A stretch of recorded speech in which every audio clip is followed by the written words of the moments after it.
أكبر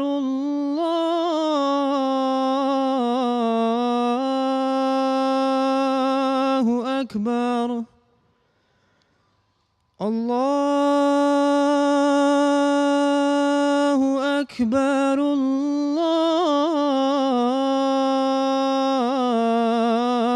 الله أكبر أشهد أن لا إله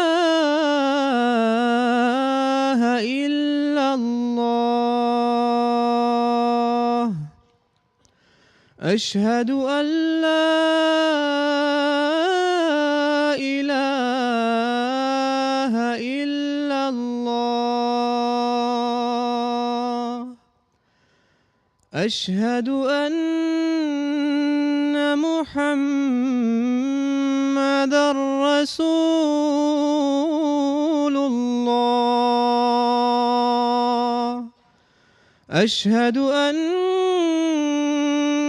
محمدًا رسول الله حي على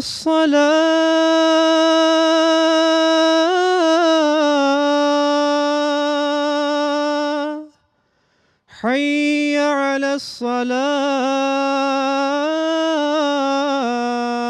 الصلاة حي على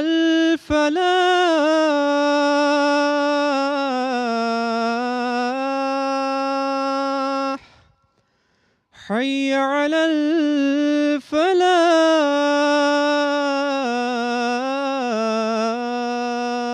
الفلاح الله أكبر الله أكبر لا إله إلا الله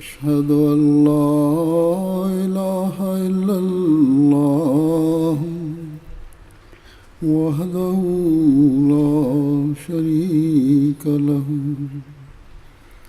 وأشهد أن محمدًا عبده ورسوله أما بعد فأعوذ بالله من الشيطان الرجيم بسم الله الرحمن الرحيم الحمد لله رب العالمين الرحمن الرحيم مالك يوم الدين إياك نعبد وإياك نستعين اهدنا الصراط المستقيم صراط الذين أنعمت عليهم غير المغضوب عليهم ولا الضالين أفلا ينظرون إلى الإبل كيف خلقت وإلى السماء كيف رفعت وإلى الجبال كيف نصبت وإلى الأرض كيف سطحت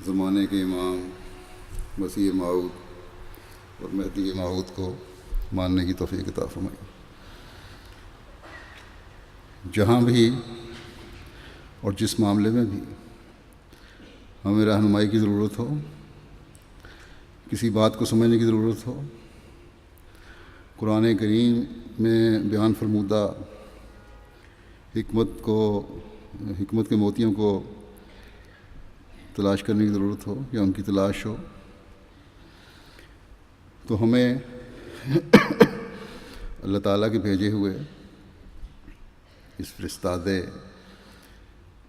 کی کتب اور ارشادات مل جاتے ہیں جو ہمارے مسائل حل کرتے ہیں۔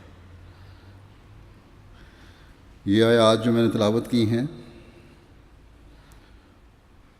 جو میں اکثر ہم پڑھتے ہیں دوسری رکعت میں، یہ آیات آتی ہیں، اس صورت میں پڑھی جاتی ہے غاشیہ۔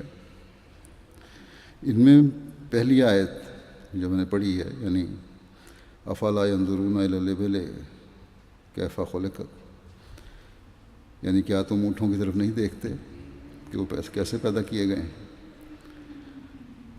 اس کی جو تفسیر حضرت مسیح موعود علیہ السلام نے فرمائی ہے،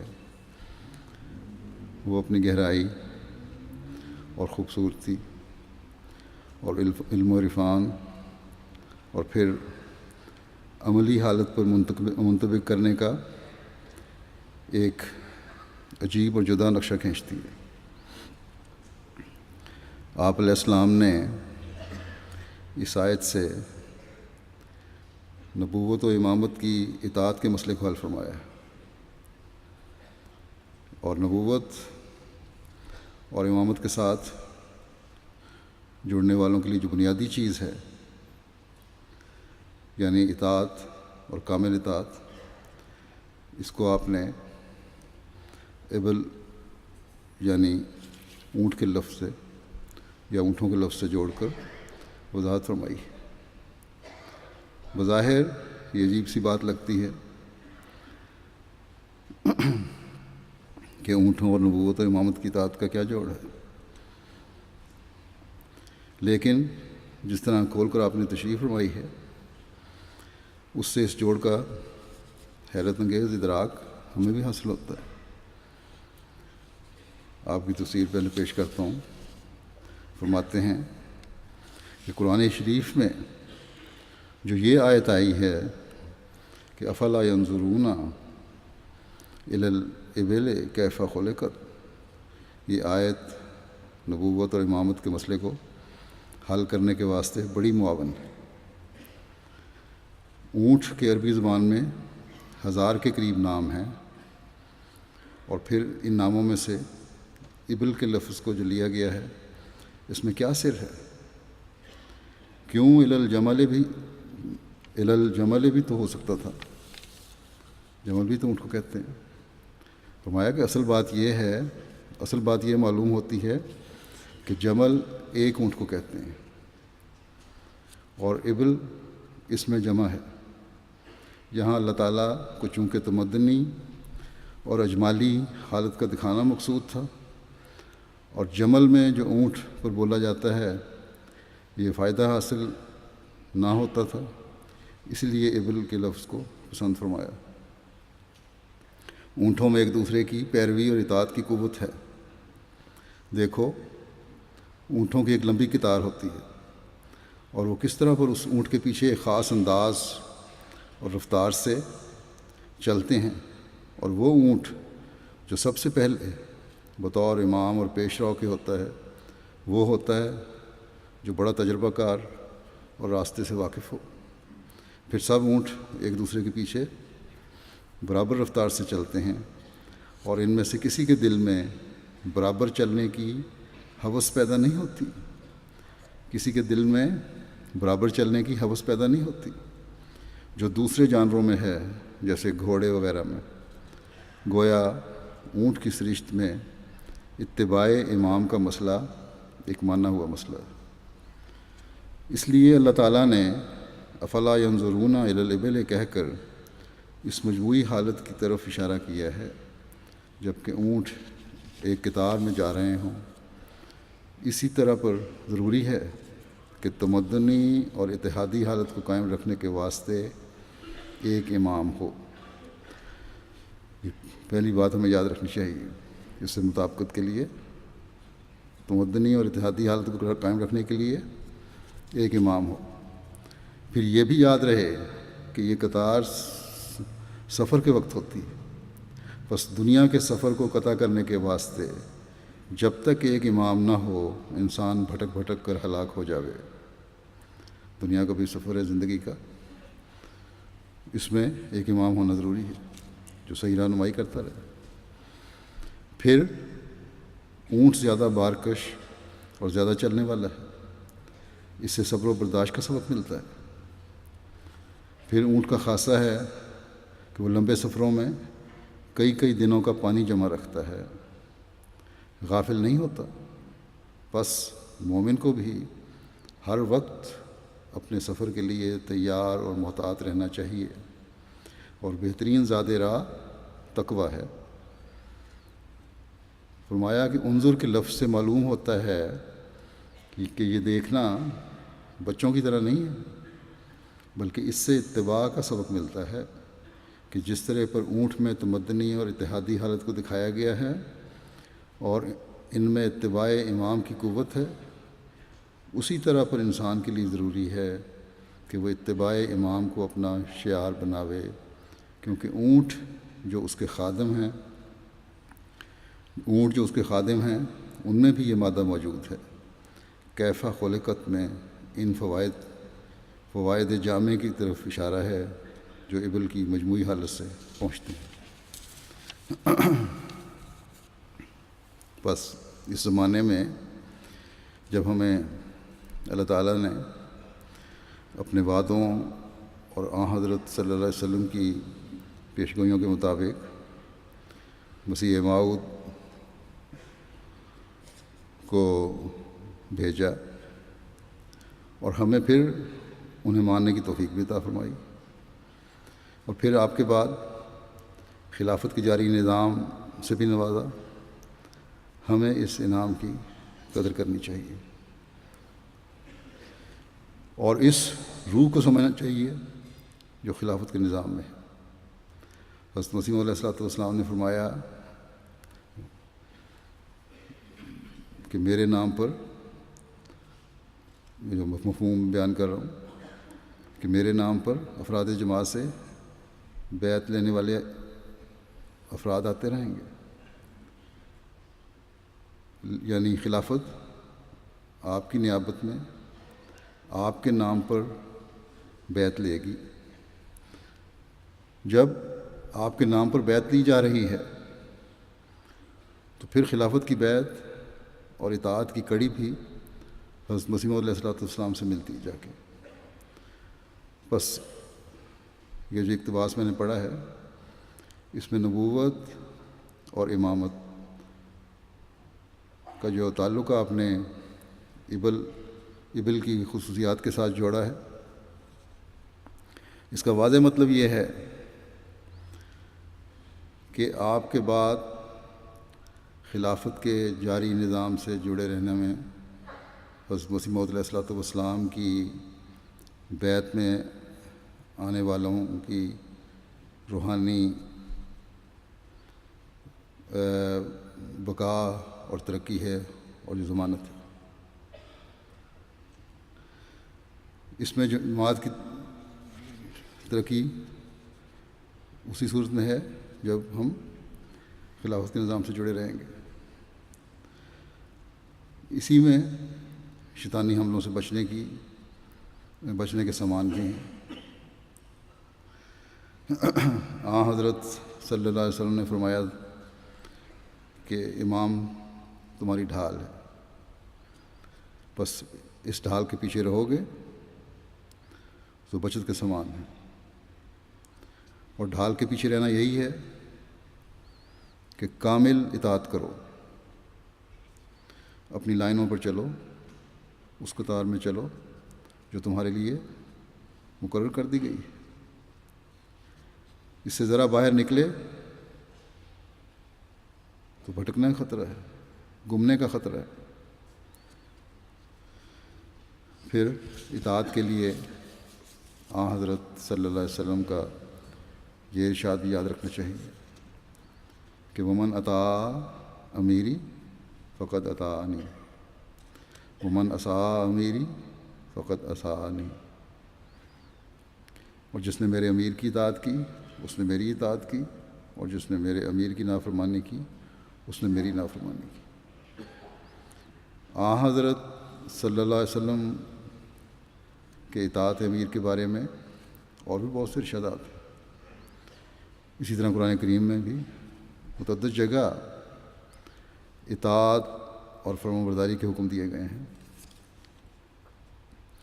اس لیے کہ یہی ایک راز ہے جو جماعتی ترقی کے لیے جاننا ضروری ہے، ہر اس شخص کے لیے جاننا ضروری ہے جو جماعت سے منسلک ہے۔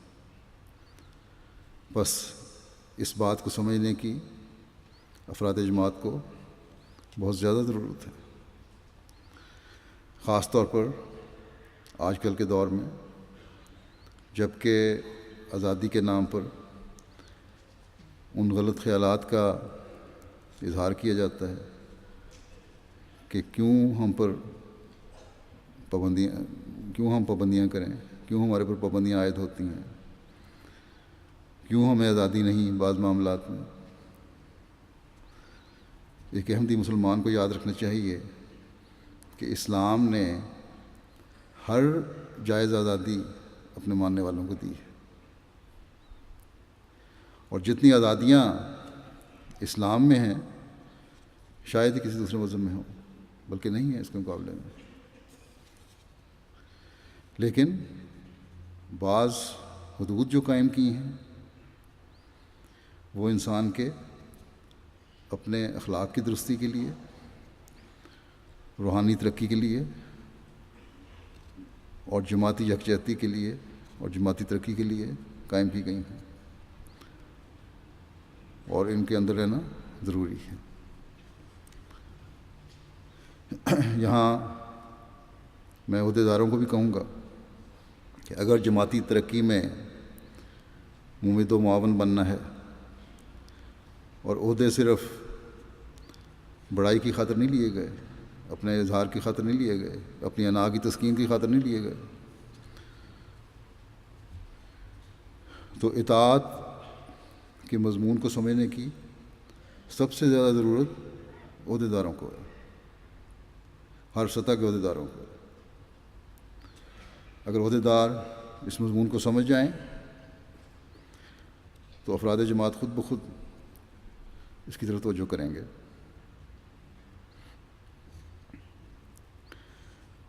اور ہر سطح پر اطاعت کے نمونے ہمیں نظر آئیں گے۔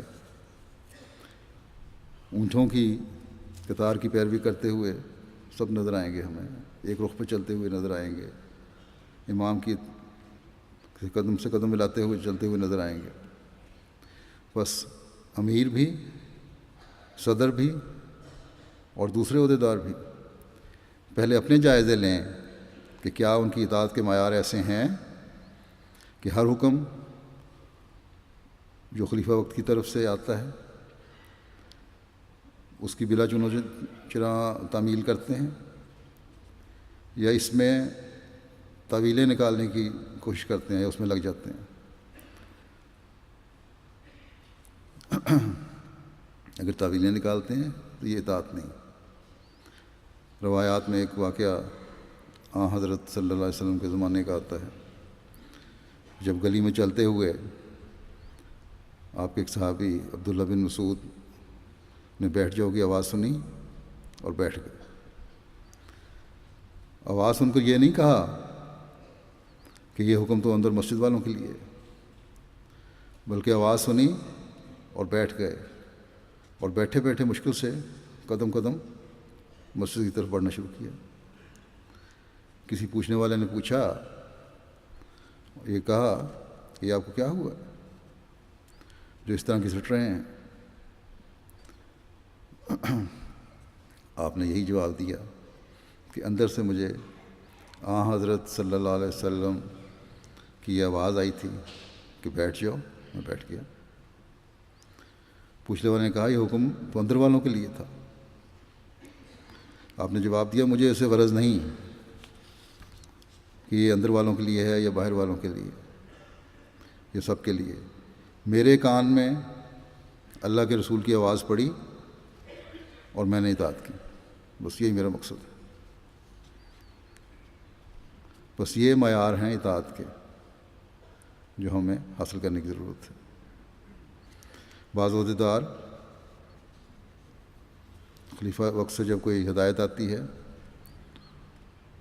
تو اس پر عمل بھی کر لیتے ہیں، لیکن بڑے انکباس سے،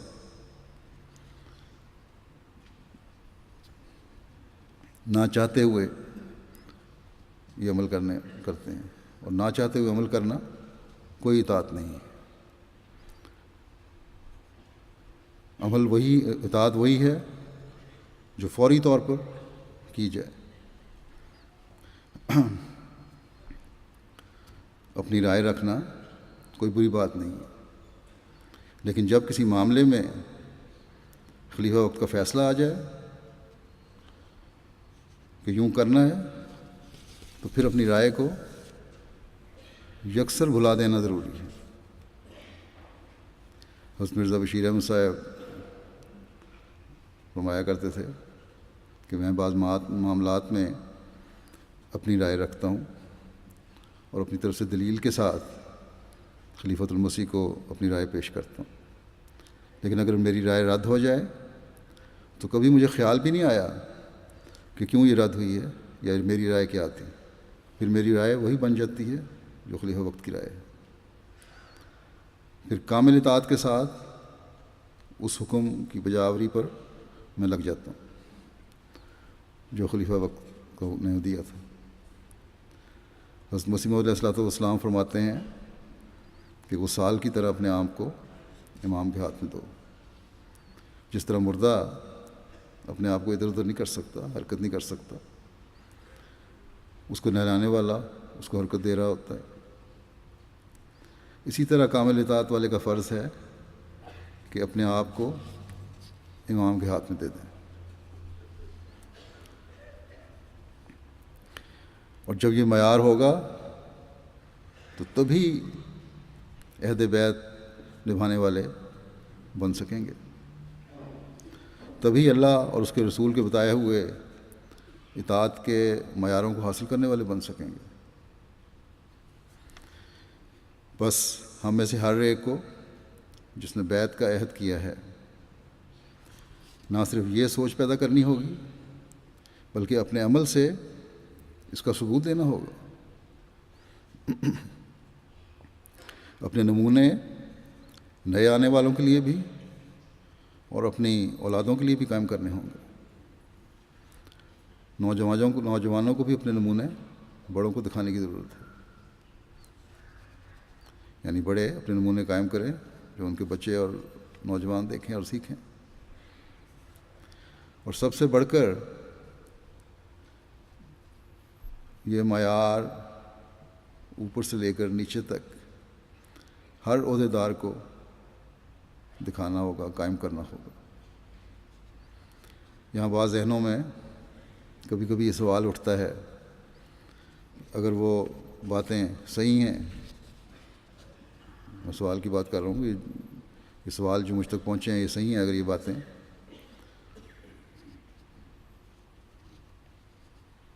کہ یہ سوال اٹھانے والے کہ کامل اطاعت شاید نقصان دہ ہے، اور یہ سوچ ایسے لوگوں کی شاید اس لیے ہے جو کامل اطاعت کو نقصان دہ سمجھتے ہیں کہ یہاں جرمنی میں ہٹلر نے اپنے ہر حکم کو منوایا اور ڈکٹیٹر بن کے رہا، اس لیے دوسری جنگ عظیم میں یہ تصور ہے، تاثر ہے کہ اس وجہ سے ہماری جرمنی کی شکست بھی ہوئی، ان کو نقصان اٹھانا پڑا، سبکی اٹھانی پڑی۔ میں یہاں ہر احمدی اور ہر نئے آنے والے اور ہر نوجوان پر واضح کرنا چاہتا ہوں کہ امامت اور خلافت اور ڈکٹیٹرشپ میں بڑا فرق ہے۔ خلافت زمانے کے امام کو ماننے کے بعد قائم ہوئی ہے، اللہ تعالیٰ کے وعدوں کے مطابق قائم ہوئی ہے، اور ہر ماننے والا یہ عہد کرتا ہے کہ ہم خلافت کے نظام کو جاری رکھیں گے۔ دین میں کوئی جبر نہیں ہے۔ جب اپنی خوشی سے دین کو مان لیا تو پھر دین کے قیام کے لیے اس عہد کو نبھانا بھی ضروری ہے جو خلافت کے قیام کے لیے ایک اہم کرتا ہے، اور جو قومی یکجہتی کے لیے وحدت کے لیے ضروری ہے۔ خلافت کی اطاعت کے عہد کو اس لیے نبھانا ہے کہ ایک امام کی سرکردگی میں خدا تعالی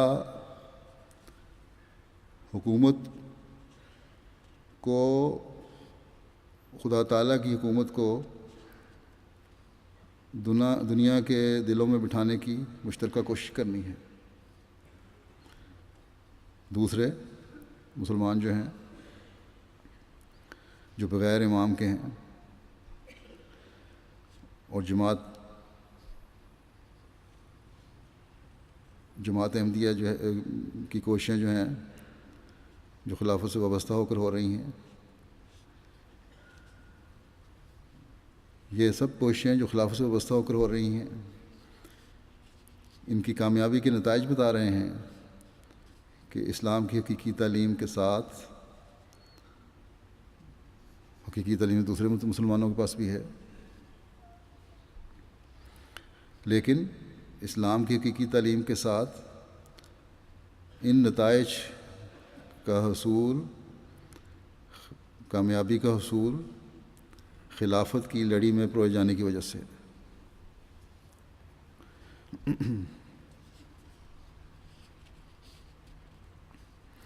پھر خلافت کا مقصد حقوق العباد کی ادائیگی کی طرف بھرپور توجہ دینا ہے، ان حقوق کو منوانا اور قائم کرنا، اور مشترکہ کوشش سے ان کی ادائیگی کی کوشش کرنا ہے۔ دین کو دنیا پر مقدم رکھنے کے لیے افراد جماعت میں یہ روح پیدا کرنا ہے، ان کو توجہ دلانا ہے کہ دین بہرحال دنیا سے مقدم رہنا چاہیے، اور اسی میں تمہاری بقا ہے، اسی میں تمہاری نسلوں کی بقا ہے۔ یہ ایک روح پھونکنا بھی خلافت کا کام ہے۔ توحید کے قیام کے لیے بھرپور کوشش، یہ بھی خلافت کا کام ہے۔ جبکہ دنیاوی لیڈروں کے تو دنیاوی مقاصد ہیں، ان کو تو اپنی دنیاوی حکومتوں کی سرحدوں کو بڑھانا کام ہے ان کا، اسی کی ان کو فکر پڑی رہتی ہے۔ ان کا تو سب کو اپنے زیر نگین کرنا کام ہے۔ دنیا میں آپ دیکھیں، اپنے ملکوں کی حدوں سے باہر نکل کر بھی دوسرے ملکوں کی آزادیوں پر قبضہ کرنے کی کوشش کر رہے ہیں، چاہے وہ ڈکٹیٹر ہوں یا سیاسی حکومتیں ہوں۔ دنیاوی لوگوں کو تو یہ کام ہے۔ ان کا تو جھوٹی اناؤں اور عزتوں کے لیے انصاف کی دھجیاں اڑانا کام ہے، جو ہمیں مسلمان دنیا میں بھی نظر آتی ہے اور باقی دنیا میں بھی۔ کون سا ڈکٹیٹر ہے جو اپنے ملک کی رعایا سے ذاتی تعلق بھی رکھتا ہو؟ خلیفہ وقت کا تو دنیا میں پھیلے ہوئے ہر قوم اور ہر نسل کے احمدی سے ذاتی تعلق ہے۔ ان کے ذاتی خطوط آتے ہیں جن میں ان کے ذاتی معاملات کا ذکر ہوتا ہے۔ ان روزانہ کے خطوط کو ہی اگر دیکھیں تو دنیا والوں کے لیے ایک یہ ناقابل یقین بات ہے۔ یہ خلافت ہی ہے جو دنیا میں رہنے والوں، بسنے والے، رہنے والے ہر احمدی کی تکلیف پر توجہ دیتی ہے۔ ان کے لیے خلیفہ وقت دعا کرتا ہے۔ کون سا دنیاوی لیڈر ہے جو بیماروں کے لیے دعائیں بھی کرتا ہو؟ کون سا لیڈر ہے جو بچیوں کے، اپنی قوم کے بچیوں کے رشتوں کے لیے بے چین اور ان کے لیے دعا کرتا ہو؟ کون سا لیڈر ہے جس کو فکر ہو بچوں کی تعلیم کی؟ حکومت بے شک تعلیمی ادارے بھی کھولتی ہے، صحت کے ادارے بھی کھولتی ہے، تعلیم تو مہیا کرتی ہے، لیکن بچوں کی تعلیم جو دنیا میں پھیلے ہوئے ہیں ان کی فکر صرف آج خلیفہ وقت کو، جماعت احمدیہ کے افراد ہی وہ خوش قسمت ہیں جن کی فکر خلیفہ وقت کو رہتی ہے کہ وہ تعلیم حاصل کریں، ان کی صحت کی فکر خلیفہ وقت کو رہتی ہے۔ رشتے کے مسائل ہیں، غرض کہ کوئی مسئلہ بھی دنیا میں پھیلے ہوئے احمدیوں کا، چاہے وہ ذاتی ہو یا جماعتی، ایسا نہیں جس پر خلیفہ وقت کی نظر نہ ہو اور اس کے حل کے لیے وہ عملی کوشش کے علاوہ اللہ تعالیٰ کے حضور جھکتا نہ ہو، اسے دعائیں نہ مانگتا ہو۔ میں بھی اور میرے سے پہلے خلفاء بھی یہی کچھ کرتے رہے۔ میں نے ایک خاکہ کھینچا ہے بے شمار کاموں کا جو خلیفہ وقت کے سپرد خدا تعالیٰ نے کیے ہیں اور انہیں اس نے کرنا ہے۔ دنیا کا کوئی ملک نہیں جہاں رات سونے سے پہلے چشم تصور میں نہ پہنچتا ہوں اور ان کے لیے سوتے وقت بھی اور جاگتے وقت بھی دعا نہ ہو۔ یہ میں باتیں اس لیے نہیں بتا رہا کہ کوئی احسان ہے، یہ میرا فرض ہے۔ اللہ تعالیٰ کرے کہ اس سے بڑھ کر میں فرض ادا کرنے والا بنوں۔ کہنے کا مقصد صرف یہ ہے کہ خلافت اور دنیاوی لیڈروں کا موازنہ ہو ہی نہیں سکتا، یہ ویسے ہی غلط ہے۔ بعض دفعہ دنیاوی لیڈروں سے باتوں میں جب میں صرف ان کو روزانہ کی ڈاک کا ہی ذکر کرتا ہوں کہ اتنے خطوط میں دیکھتا ہوں، لوگوں کے ذاتی بھی اور دفتری بھی، تو حیران ہوتے ہیں کہ یہ کس طرح ہو سکتا ہے۔ بس کسی موازنے کا سوال ہی پیدا نہیں ہوتا۔ بعض لوگوں کی اس غلط فہمی کو بھی دور کر دوں، گو کہ پہلے بھی میں شرائط بیعت کے خطبات کے ضمن میں اس کا تفصیلی ذکر کر چکا ہوں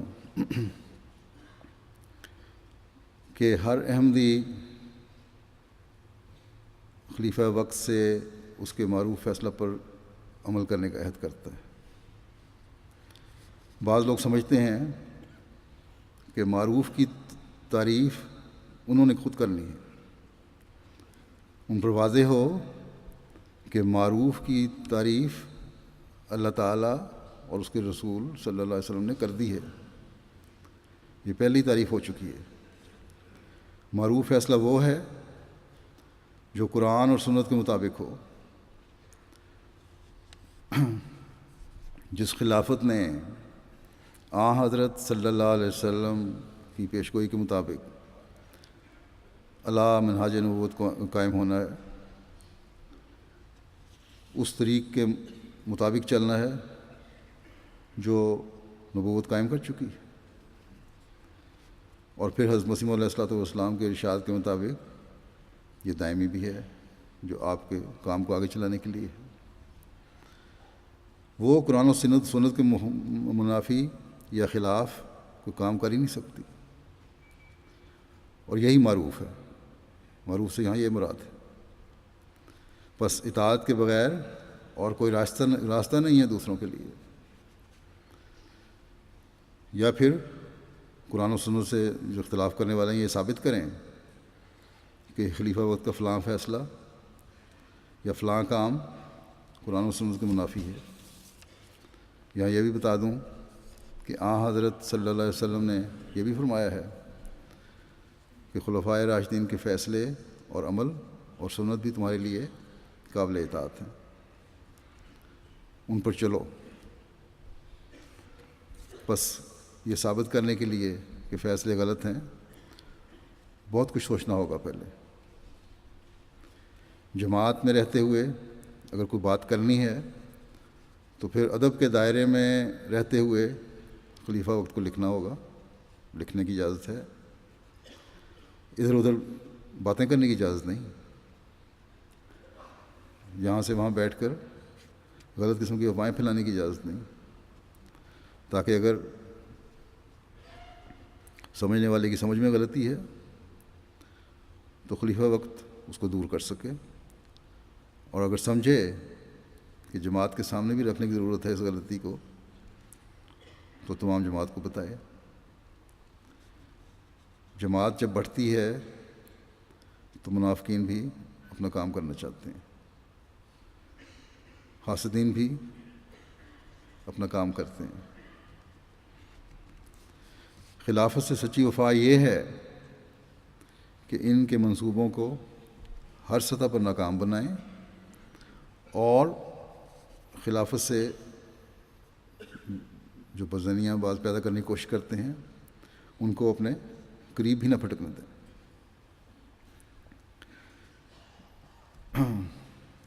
حضرت مولوی شیر علی صاحب کا ایک واقعہ ہے، جو قرآن کریم کا ترجمہ انگلش میں کرنے کے لیے وہ لندن آ رہے تھے، تو بمبئی سے غالباً ان کی روانگی تھی۔ وہاں پہنچے تو جمعہ کا دن آ گیا، جماعت نے درخواست کی کہ آج جمعہ ہے، آپ جمعہ پڑھائیں۔ قادیان سے آئے ہیں، بزرگ ہیں، صحابی ہیں، ہم بھی کو فیض پالیں آپ سے۔ نہ جماعت والے آپ کو جانتے تھے، کوئی پہلے کبھی دیکھا تھا، نہ آپ جانتے تھے کسی کو۔ آپ نے خطبہ دیا کہ دیکھو تم مجھے جانتے نہیں ہو، بعضوں نے مجھے دیکھا بھی نہیں ہوا، تم نے مجھے جمعے کے لیے کھڑا کر دیا، آج اپنا امام بنا دیا۔ اسلامی تعلیم یہ ہے کہ اگر امام نماز پڑھاتے ہوئے غلطی کرے تو تم نے سبحان اللہ کہہ دینا، اگر امام اپنی اصلاح کر لیتا ہے اس سبحان اللہ پہ تو ٹھیک ہے۔ تمہارا کام اگر وہ اصلاح نہیں کرتا، اسی طرح اپنے عمل جاری رکھتا ہے، تو تمہارا کام کامل اطاعت کرتے ہوئے اس کے ساتھ اٹھنا اور بیٹھنا ہے۔ تمہارا کوئی حق نہیں بنتا کہ تم اپنے طور پہ نماز پڑھنی شروع کر دو۔ اسی طرح تم نے بیٹھنا ہے، اسی طرح اٹھنا ہے، اسی طرح جھکنا ہے۔ بس آگے انہوں نے فرمایا کہ جب عارضی امامت میں اطاعت کا یہ معیار ہے، اس کی اتنی پابندی ہے، تو خلیفہ وقت کی بیعت میں آ کر جو تم عہد کرتے ہو اور خود خوشی سے عہد کر کے شامل ہوتے ہو، اس میں کس قدر اطاعت ضروری ہے، جبکہ تم نے خود سوچ سمجھ کر یہ بیعت کی ہے۔ بس یاد رکھیں، عہد بیعت پورا کرنے کے لیے اطاعت انتہائی اہم ہے۔ حضرت مسیح موعود علیہ السلام فرماتے ہیں کہ اطاعت ایک ایسی چیز ہے کہ اگر سچے دل سے اختیار کی جائے تو دل میں ایک نور اور روح میں ایک لذت اور روشنی آتی ہے۔ مجاہدات کی اس قدر ضرورت نہیں، مجاہدات کی اس قدر ضرورت نہیں ہے جس قدر اطاعت کی ضرورت ہے، مگر ہاں یہ شرط ہے کہ سچی اطاعت ہو، اور یہی ایک مشکل امر ہے۔ اطاعت میں اپنے ہوائے نفس کو ذبح کر دینا ضروری ہوتا ہے بدوں اس کے اطاعت ہو ہی نہیں سکتی، اور ہوائے نفس ہی ایک ایسی چیز ہے جو بڑے بڑے مواحدوں کے قلب میں بھی بت بن سکتی ہے۔ بڑے بڑے توحید کا دعویٰ کرنے والے جو ہیں وہ بھی اطاعت سے بعض دفعہ باہر نکل جاتے ہیں، بت بنا بیٹھتے ہیں۔ فرمایا کوئی قوم نہیں کہلا سکتی، اور ان میں ملت اور یگانگت کی روح نہیں پھونکی جاتی جب تک کہ وہ فرما برداری کے اصول کو اختیار نہ کریں۔ فرماتے ہیں کہ اختلاف رائے کو چھوڑ دیں اور ایک کی اطاعت کریں جس کی اطاعت کا اللہ نے حکم دیا ہے، پھر جس کام کو چاہتے ہیں وہ ہو جاتا ہے۔ اللہ تعالیٰ کا ہاتھ جماعت پر ہوتا ہے، اس میں یہی تو سر ہے۔ اللہ تعالیٰ توحید کو پسند فرماتا ہے، اور یہ وحدت قائم نہیں کی جا سکتی جب تک اطاعت نہ کی جاوے۔ تاریخ اسلام میں ہم دیکھتے ہیں کہ صحابہ نے کامل اطاعت کی وجہ سے اپنے گردنیں کٹوانے سے بھی دریغ نہیں کیا، اور چند سالوں میں دنیا میں اسلام کو پھیلا دیا۔ یہ اطاعت کی وجہ تھی۔ اس کا یہ مطلب نہیں ہے کہ جنگوں سے اسلام پھیلا ہے، بلکہ مطلب یہ ہے کہ تبلیغ بھی انہوں نے کی۔ اگر کہیں جنگوں کا سامنا ہوا تو دشمن کی کثرت اور تعداد اور حملے انہیں اپنے کام سے روک نہیں سکے۔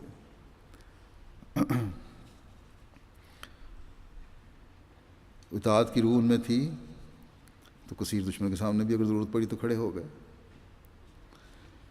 اور اس کے مقابلے میں ہم دیکھتے ہیں کہ حضرت موسیٰ کے ماننے والوں نے اطاعت کا نمونہ نہ دکھا کر 40 سال تک اپنے آپ کو انعام سے محروم رکھا۔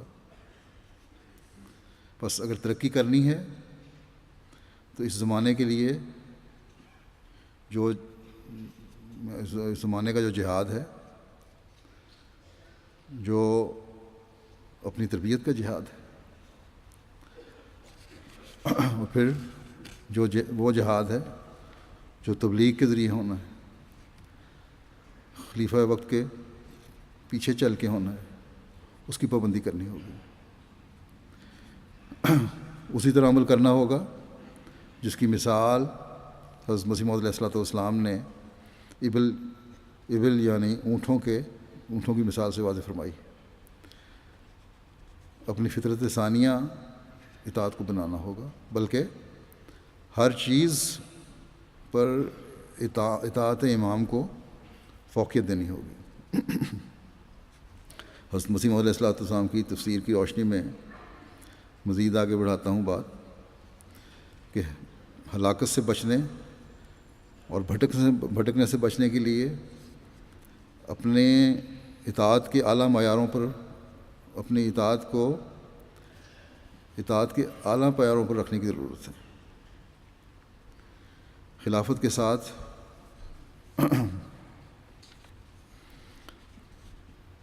جڑ کر ہی صبر کے ساتھ مشکلات میں سے گزرا جا سکتا ہے۔ یہ بھی اپنے فرمایا جو مشکلات میں سے گزر سکتے ہیں، تو صبر کے ساتھ مشکلات میں سے خلافت کے ساتھ جڑ کر ہی گزرا جا سکتا ہے۔ مخالفین احمدیت جتنا بھی ہمیں دبائیں گے، ہمیں اپنے زوم میں جتنا بھی دبانے کی کوشش کریں گے، مشکلات میں ڈالیں گے، اپنے زوم میں ہمارے ختم کرنے کی آخری کوششیں کریں گے، اللہ تعالیٰ ہمیں اس کے باوجود ہماری منزلوں کی طرف انشاءاللہ تعالیٰ لے جاتا چلا جائے گا۔ لیکن شرط یہی ہے کہ اطاعت اور کامل اطاعت۔ آج ہم دیکھتے ہیں دوسرے مسلمان بھی بے شک قرآن و سنت کو ماننے اور عمل کا دعویٰ کرتے ہیں، جیسے میں پہلے ہی بیان کیا، لیکن ہمیں ان میں صبر اور برداشت نظر نہیں آتی، سوائے اسلام کو بدنام کرنے کے۔ اور کیا کام یہ لوگ کر رہے ہیں؟ بس یہ آج صرف حضرت مسیح موعود علیہ الصلوۃ والسلام کی جماعت کا ہی طرح امتیاز ہے کہ صبر اور برداشت کے ایسے نمونے قائم کر رہے ہیں جو قابل رشک ہیں، تکلیفوں کو برداشت کرنے کے ایسے نمونے دکھا رہے ہیں جو کہ دور اول کے مسلمانوں میں نظر آتے ہیں، اور وآخرین منہم لما یہلکوا بہم کا مضمون واضح ہو جاتا ہے اس زمانے کے لیے بھی۔ پھر آپ علیہ السلام نے فرمایا کہ اونٹ سفر کے لیے پانی جمع رکھتا ہے، اس بات سے غافل نہیں ہوتا کہ میں نے ضرورت کے وقت پانی کی کمی کو کس طرح پورا کرنا ہے۔ پانی جمع رکھتا ہے تاکہ ضرورت کے وقت وہ پانی کام آئے۔ آپ نے فرمایا کہ مومن کو بھی ہر وقت سفر کے لیے تیار اور محتاط رہنا چاہیے، اور یہ تیاری اور احتیاط کس طرح ہوگی؟ یہ ذات راہ کے ساتھ ہے، ذات راہ رکھنے سے ہوگی۔ اور مومن بھی اس دنیا میں جیسا کہ میں نے پہلے کہا مسافر کی طرح ہے، اور بہترین ذات راہ مومن کے لیے تقویٰ ہے۔ بس اپنے اعمال اور اپنی عبادتوں کے وہ رنگ ہمیں دینے کی ضرورت ہے، اعمال کو اور اپنی عبادتوں کو وہ رنگ ہمیں دینے کی ضرورت ہے جو ہمارے لیے بہترین ذات راہ ثابت ہوں۔ اس زمانے کے امام کو مان کر روحانی پانی ہمیں میسر آ گیا، اس کو سنبھالنا اور اس سے فائدہ اٹھانا اب ہمارا کام ہے۔ بس اس حقیقت کو بھی ہر احمدی کو سمجھنے کی ضرورت ہے۔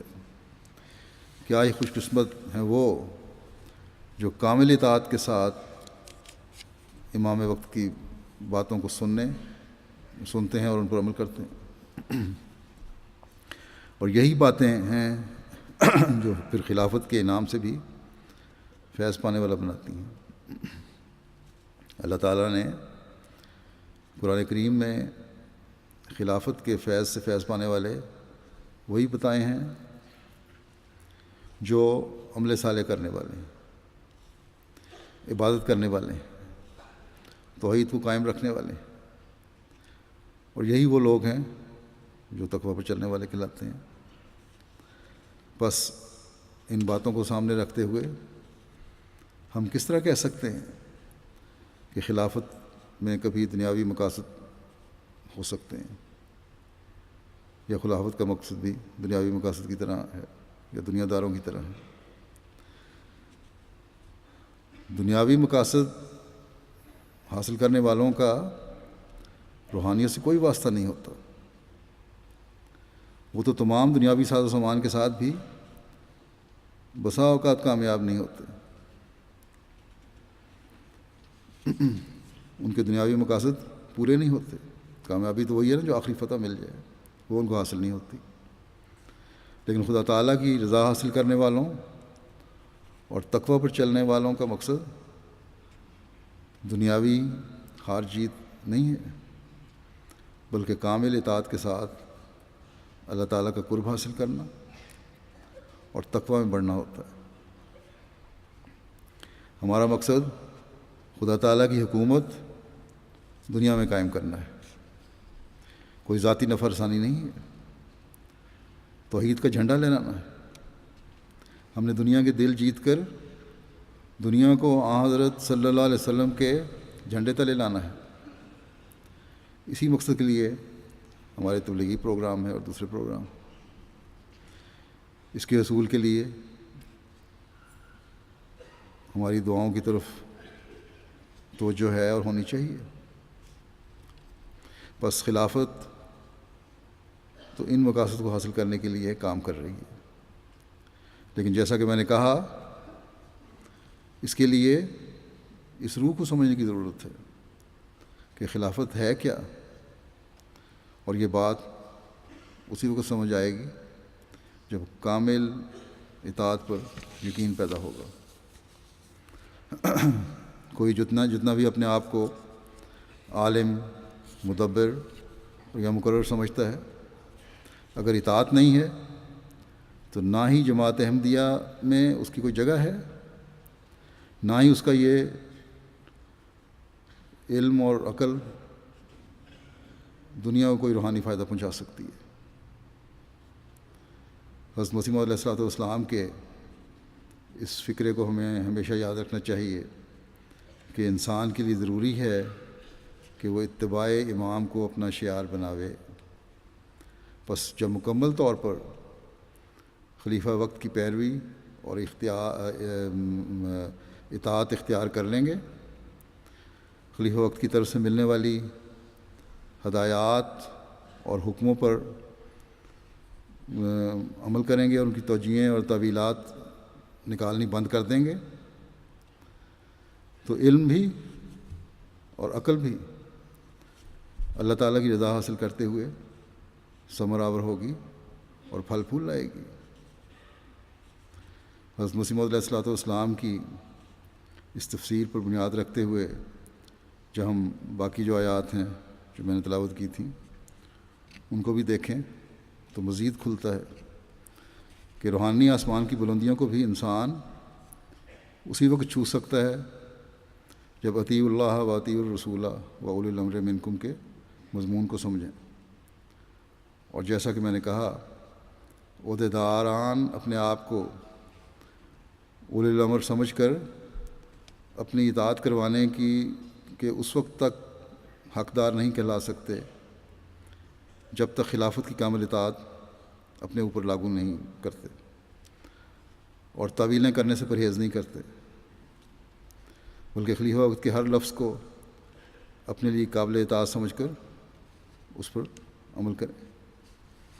بعض دفعہ بعض معاملات تحقیق کے لیے جب بھیجے جائیں تو پہلے یہ کوشش ہوتی ہے کہ یہ پتہ کرو کہ شکایت کس نے کی ہے، بجائے اس کے کہ یہ دیکھا جائے کہ وہ بات سچ ہے یا غلط ہے۔ اگر تحقیق میں سچی ہے تو اس کے لیے اس کا مداوع ہونا چاہیے، اس کا حل ہونا چاہیے، اور جو بھی کمی ہے اس کو پورا ہونا چاہیے، اور غلط ہے تو پھر رپورٹ دے دی جائے کہ غلط ہے، کسی نے یوں بات کر دی۔ تحقیق بعد میں کی جاتی ہے، پہلے اس شخص کا پتہ کھوج لگانے کی کوشش کی جاتی ہے کون ہے وہ یا کون نہیں ہے۔ اس سے کسی عہدیدار کو غرض نہیں ہونی چاہیے کہ کس نے شکایت کی یا کس نے کی اطلاع دی۔ آپ کا کام یہ ہے کہ جو رپورٹ بھیجی جائے، رپورٹ کے لیے کوئی بات بھیجی جائے، اس پہ تحقیق کریں اور اطلاع دیں۔ جہاں خلیفہ وقت کی کسی حکم کی واضح طور پر سمجھنا ہے، جیسے کہ پہلے میں نے کہا ہے، وہاں یہ کہنے کے بجائے کہ اس کا یہ مطلب ہے اور وہ مطلب ہے، مجھ سے لکھ کر پوچھیں کہ اس بات کی مزید وضاحت چاہیے، ہمیں باتیں نہیں ہوئی، اس بات کا کیا مطلب ہے۔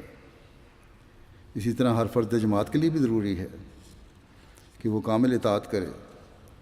جب ہر ایک کامل اطاعت کرے گا تو روحانی بلندیوں کی طرف ہمارے انشاءاللہ قدم بڑھیں گے۔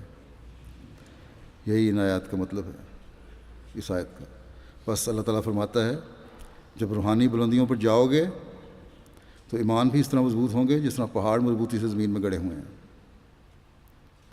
اور اس روحانی عروج اور مضبوطی ایمان کا نتیجہ یہ ہوگا کہ تم زمین پر اسلام کو پیغام لے کر پھیل جاؤ گے۔ تمہاری ترقی انشاءاللہ تعالیٰ مشرق میں بھی ہوگی اور مغرب میں بھی ہوگی، یورپ میں بھی تمہارا ہوگا اور ایشیا بھی، امریکہ بھی تمہارا ہوگا اور افریقہ بھی، آسٹریلیا میں بھی حقیقی اسلام کا جھنڈا لہرائے گا اور جزائر میں بھی۔ اسلام کے پھیلنے کے حوالے سے ایک بات اور بھی میں یہ کہنا چاہتا ہوں کہ ایک اعتراض کرنے والے کی یہ بات سن کر، یہ میں نے سنا ہے یہاں کہ بعض آپ میں سے پریشان ہو جاتے ہیں کہ حضرت مسلم موعود رضی اللہ عنہ نے فرمایا کہ جرمنی فتح ہو گیا تو یورپ فتح ہو گیا۔ یہ جلسہ پر بینر لگا ہوا تھا، کسی نے دیکھ کر یہ اعتراض کیا کہ گویا آپ یہاں جرمنی کو فتح کرنے آئے ہیں۔ ظاہراً نرمی اور پیار کا نعرہ آپ لگاتے ہیں اور لبادہ اڑا ہوا ہے، لیکن خطرناک عزائم ہیں آپ کے۔ یہ بات کہنے والے کی بھی بے سمجھی ہے، بے عقلی ہے یا شرارت ہے۔ اگر شرارت ہے تو خطرناک ہے کہ اس طرح مسلمانوں کے خلاف بھڑکانے کی کوشش کی جاتی ہے، جماعت کے خلاف بھڑکانے کی کوشش کی جا رہی ہے، اور سمجھانے والے کی بھی کم علمی ہے اور بلا وجہ کی پریشانی ہے کہ اس سوال سے پتہ نہیں کیا ہو جائے گا۔ عمومی طور پر یہاں کے رہنے والے لوگ، مقامی لوگ جرمن، عقل رکھتے ہیں اور سمجھتے ہیں کہ جو جماعت دنیا میں مشنری کام کر رہی ہے اور خدمت خلق کے کام کر رہی ہے، تبلیغ اسلام کر رہی ہے، تو اس لیے کہ اسلام کی خوبصورت تعلیم دنیا کو بتا کر انہیں اسلام سے قریب کرے اور اس میں شامل کرے۔ فتح کے لفظ سے قطعاً یہ ظاہر نہیں ہوتا کہ خدا نخواستہ ہم تلوار چلانی ہے یا حکومتوں پہ قبضہ کرنا ہے۔ ہم تو سب سے پہلے یہ اعلان کرتے ہیں کہ دین کے معاملے میں کوئی جبر نہیں، یہ ہر ایک کے دل کا معاملہ ہے، بس اس میں پریشان ہونے والی تو کوئی بات نہیں ہے۔ جیسے کہ میں نے کہا، ہم دنیا میں تبلیغ کا کام کر رہے ہیں، جرمنی کیا اور یورپ کیا، ہم نے تو انشاءاللہ تعالیٰ تمام دنیا کو فتح کرنا ہے، لیکن تلوار سے نہیں بلکہ دل جیت کر، اسلام کی خوبصورت تعلیم سے، دلوں کو گھائل کر کے۔ اگر حضرت مسلم موعود نے یہ فکرہ کہا تھا تو یہ تو جرمن قوم کی بڑائی بیان کی تھی۔ ایک جرمن نو احمدی کی دعوت پر یہ فکرات کہے گئے تھے۔ اس وقت اسلام کے زمانے میں جرمن نو احمدی وہاں گئے تھے کہ یورپ کے لیڈر جرمن ہیں، یہ تو ان کی بڑائی بیان ہو رہی ہے کہ یورپ کے جو لیڈر جرمن ہیں، ان میں لیڈرانہ صلاحیت ہے۔ اگر انہوں نے اسلام کو سمجھ لیا تو سمجھو کہ تمام یورپ کو یہ سمجھا سکیں گے اور یورپ ان کی بات مانے گا۔ پھر حضرت مسلم موعود کی بات یہ سچ ہے، آج یہ ثابت ہو رہی ہے۔ یورپی یونین بنی ہوئی ہے، اس میں دیکھ لیں جرمنی کی لیڈرانہ صلاحیتیں نظر آ رہی ہیں، ہر ایک اس طرف دیکھتا ہے۔ اب اس بات میں نہ تلوار کا سوال ہے نہ سختی کا سوال ہے، بلکہ اسلام کی پیار و محبت کی تعلیم اور خدا تعالیٰ سے تعلق جوڑنے کی تعلیم کی بات ہو رہی ہے۔ اس تعلیم کو لوگوں کے دلوں میں بٹھانے کی بات ہو رہی ہے۔ پرسوں ویز بادن میں مسجد کا سنگ بنیاد تھا، 400 سے اوپر لوگ، وہاں کے مقامی لوگ آئے ہوئے تھے، جرمن مہمان آئے ہوئے تھے۔ میں نے مختصراً اسلامی تعلیم کے حوالے سے وہاں باتیں کی، ہر ایک نے تقریباً یہی کہا کہ یہ پیغام ہم سب کے دل کی آواز ہے۔ انہوں نے کہا کہ ہمیں اسلام کو سمجھنے کا موقع ملا ہے آج۔ اگر بس ہمیں یاد رکھنا چاہیے کہ اگر ہم اللہ تعالیٰ سے مدد مانگتے ہوئے اخلاص و وفا کے ساتھ اپنے کام کرتے رہے تو ان میں سے یا ان کی اگلی نسلوں میں سے لوگ اسلام کو سمجھیں گے اور داخل ہوں گے۔ جس کو اللہ چاہے گا اس کو قبول کرنے کی توفیق عطا فرمائے گا۔ بس خوف زدہ ہونے کی ضرورت نہیں ہے، نہ پریشان ہونے کی ضرورت ہے، نہ جھجکنے کی ضرورت ہے، نہ ڈیفینسو ہونے کی ضرورت ہے، نہ ایسا جواب دینے کی ضرورت ہے جس سے خوف اور ڈر جھلک رہا ہو۔ نہ دنیاوی حکومتیں ہمارا مقصد ہیں اور نہ ہمیں ان کی ضرورت ہے۔ اللہ تعالیٰ کی محبت دلوں میں بٹھانا اور اس کے آگے جھکانا ہمارا کام ہے، اور یہ کام انشاءاللہ ہم کرتے رہیں گے۔ بس اس کام کو کرنے کے لیے اور اس مقصد کو حاصل کرنے کے لیے ہر احمدی کو خلافت سے کامل اطاعت پیدا کرنے کی ضرورت ہے۔ اللہ تعالیٰ سب کو اس کی توفیق عطا فرمائے۔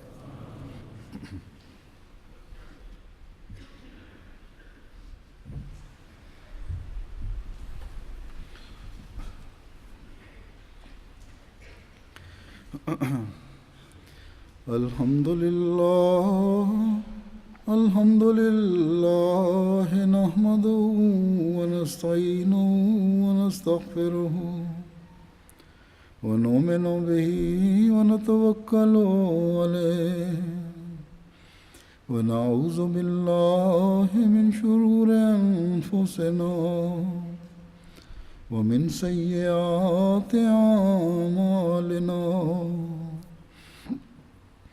من يهده الله فلا مضل له ومن يضلل فلا هادي له ونشهد أن لا إله إلا الله ونشهد أن محمدا عبده ورسوله عباد الله رحمكم الله إن الله يأمر بالعدل والإحسان وإيتاء ذي القربى وينهى عن الفحشاء والمنكر والبغي يعظكم لعلكم تذكرون اذكروا الله يذكركم وادعوه يستجب لكم ولذكر الله أكبر